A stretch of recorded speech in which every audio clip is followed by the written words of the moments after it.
Shine your light now. This time it's got to be good. You get it right now, yeah. 'Cause you're in Hollywood. 'Cause you're in Hollywood.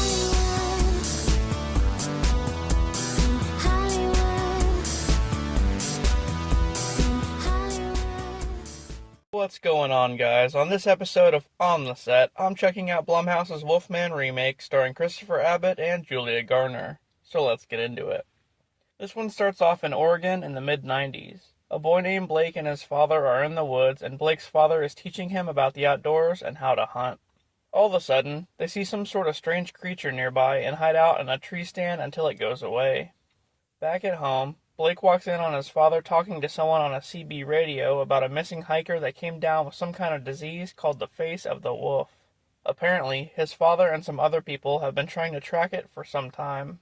We then go to modern day, where an adult Blake is living in the city with his wife Charlotte and their daughter Ginger. Blake's relationship with Charlotte seems to be strained, and they're trying to work through it for Ginger's sake. Just then, Blake gets a letter saying that his father passed away and that he needs to go back to Oregon to collect his belongings. So, he talks Charlotte and Ginger into tagging along. Once there, they get lost in the woods and run into an old childhood friend of Blake's, who agrees to help them find his father's house. But it's pretty short-lived. As they're driving, a creature appears in the road, causing them to veer down a hill and crash into some trees. As Blake tries to rescue the others, he gets attacked and scratched by the creature. His old buddy, however, well, he gets mauled by the thing and dragged away. Blake, Charlotte, and Ginger run through the woods and finally stumble upon the father's house, barricading themselves inside. But not too long after, Blake starts to get sick. He starts to lose his teeth and hair and starts to hallucinate. As the night progresses, he keeps getting worse. Charlotte tries to reach out to somebody on that old CB radio his father had, but she doesn't get any responses.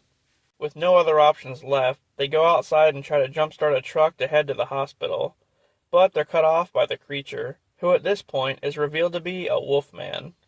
So they run back into the house and the creature follows. Blake holds it off and manages to kill it, only to find out that the wolfman is his father.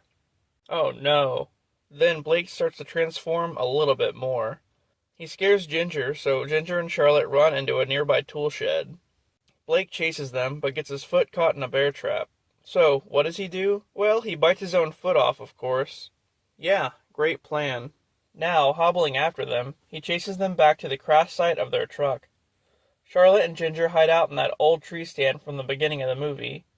Eventually, Blake finds them, and there's a moment where you can see that even though he's pretty much a wolfman, he still has some of his wits about him, and just wants to be put out of his misery.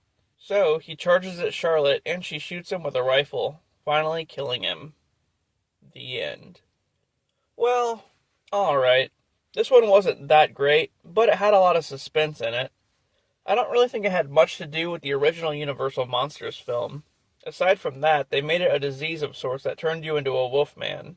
Kind of like mange or rabies or something. Christopher Abbott and Julia Garner did great in this, though. I can't believe she's going to be the Silver Surfer in the Fantastic Four movie.